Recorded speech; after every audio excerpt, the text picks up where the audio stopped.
In the winter of 1864, the bustling frontier town of Virginia City, Montana, was gripped by fear. Miners who had traveled thousands of miles seeking gold instead found themselves face to face with something far more terrifying than claim jumpers or harsh weather. They were dealing with a man whose very name would become synonymous with the darkest chapters of American frontier justice. What happens when civilization meets its absolute opposite? When law and order must confront pure, calculated evil? Today, we're diving deep into one of the most disturbing criminal cases of the American West, the trial and execution of Levi Boone Helm, known infamously as the Kentucky Cannibal. But this isn't just a story about one man's descent into darkness. It's about how a community decided to draw a line in the sand, about the birth of frontier justice, and about the lengths people will go to protect civilization itself. I'm your host, and this is Sinister Historian. To understand the horror that Levi Boone Helm would unleash upon the American frontier, we first need to understand the man himself. Born in Lincoln County, Kentucky, around 1828, Helm came from what appeared to be a respectable family. His middle name, Boone, even suggested a connection to the legendary frontiersman Daniel Boone, though this connection would prove to be the only honorable thing about his legacy. From an early age, Helm displayed what we would now recognize as severe antisocial tendencies. Neighbors reported that he showed unusual cruelty toward animals, and by his teens, he had developed a reputation for violence that made even hardened Kentucky mountain men uncomfortable. But it was during the California gold rush that Helm's true nature began to emerge. Like thousands of others, he headed west in search of fortune. What he found instead was opportunity, not for gold, but for something far more sinister. The journey west was treacherous. Many wagon trains became stranded in harsh weather, and supplies often ran dangerously low.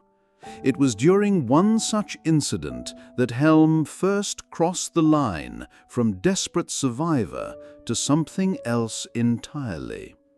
When one member of their party died from exposure, Helm didn't just suggest the unthinkable, he embraced it. While others struggled with the moral implications of survival cannibalism, Helm seemed to relish it. Witnesses later claimed that he showed no remorse, no disgust, only a disturbing satisfaction that chilled them to their bones. This wasn't desperation. This was the awakening of something monstrous. After reaching California, Helm didn't disappear into anonymity as many hoped. Instead, he carved a bloody path through the mining camps and frontier towns of the West. His crimes weren't random acts of violence, they were calculated, methodical, and increasingly brazen. In 1862, Helm arrived in what would become Montana territory. The region was experiencing its own gold boom, and like a predator following a herd, Helm was drawn to the chaos and lawlessness that accompanied these boomtowns. Virginia City, Montana, was a perfect hunting ground.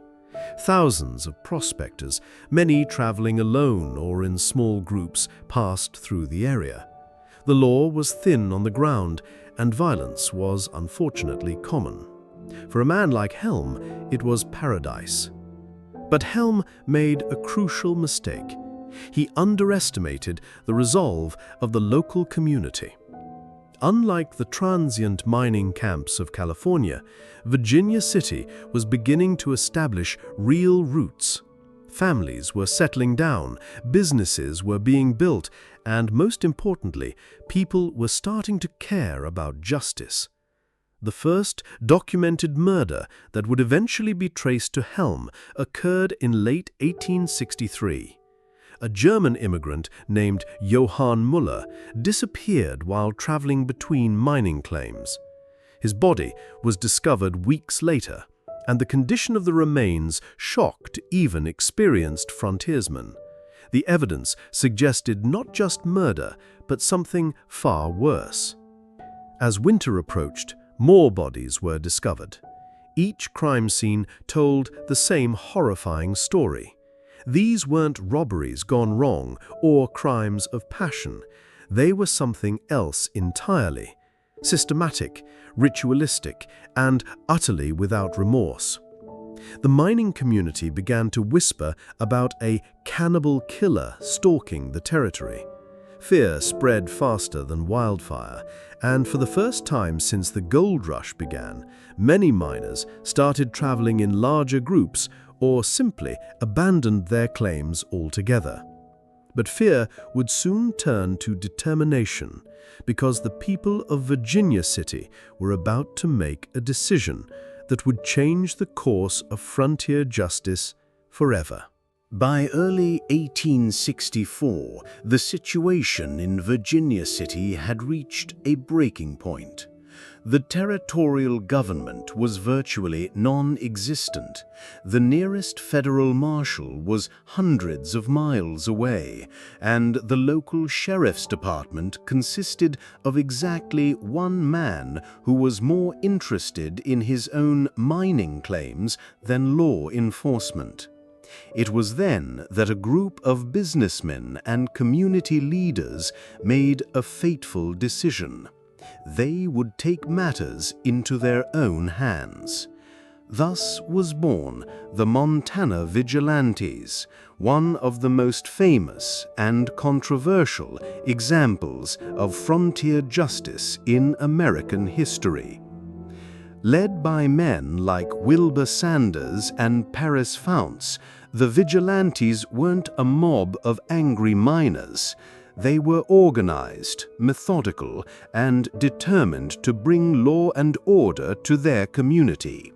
They held trials, gathered evidence, and made their decisions based on testimony and proof.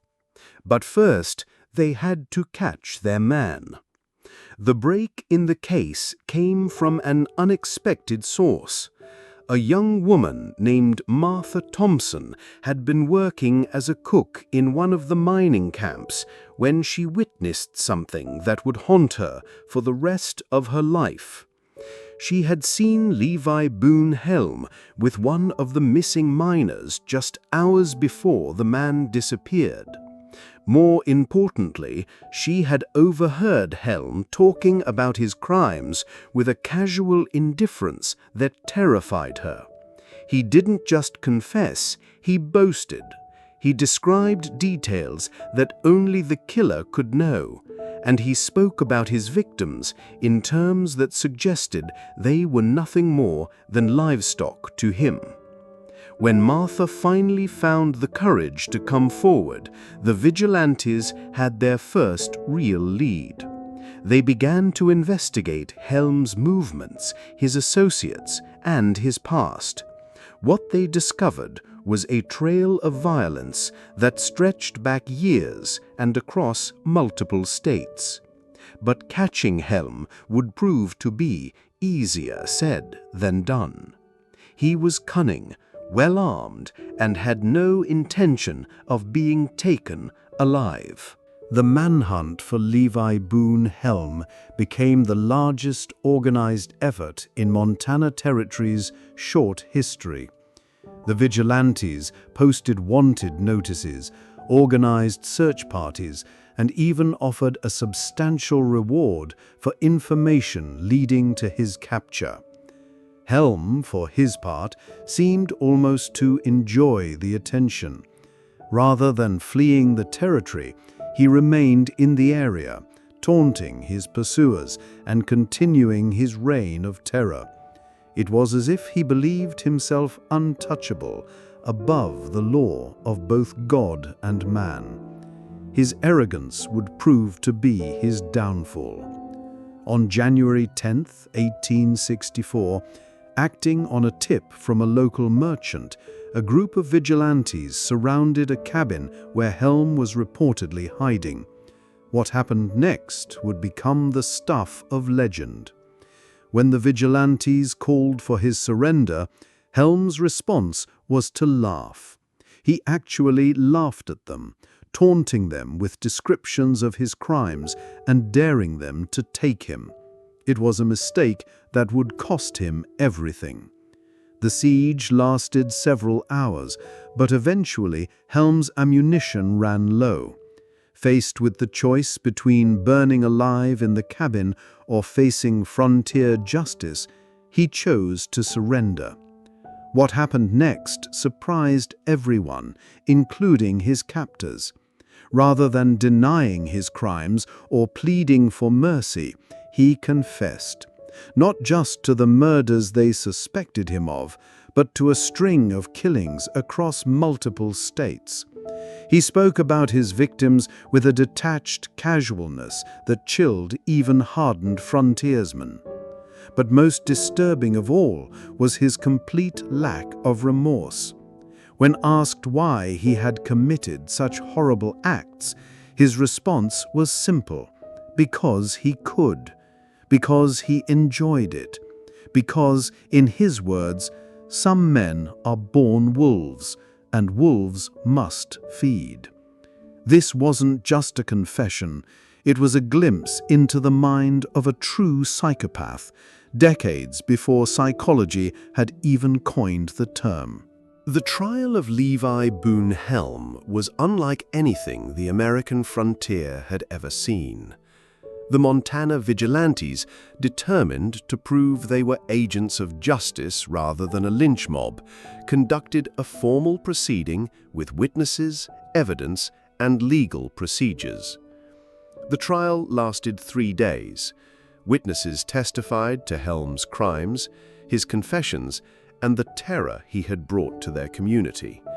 Martha Thompson bravely took the stand to describe what she had seen and heard. Other survivors of Helm's attacks told their harrowing stories. Throughout it all, Helm showed no emotion. He sat quietly, occasionally smiling at particularly graphic testimony, as if he was enjoying reliving his crimes through other people's words. When given the chance to speak in his own defense, Helm declined. When asked if he had any remorse for his actions, he simply shrugged and said he had done what was in his nature to do. The verdict was unanimous, guilty on all charges. The sentence was death by hanging. On January 14, 1864, Levi Boone Helm was led to a makeshift gallows in Virginia City's main street. Hundreds of people gathered to witness the execution, not out of bloodlust, but because they needed to see that justice had been served, that their community was finally safe. Even in his final moments, Helm remained defiant. When asked if he had any last words, he reportedly looked out at the crowd and said, "I regret nothing.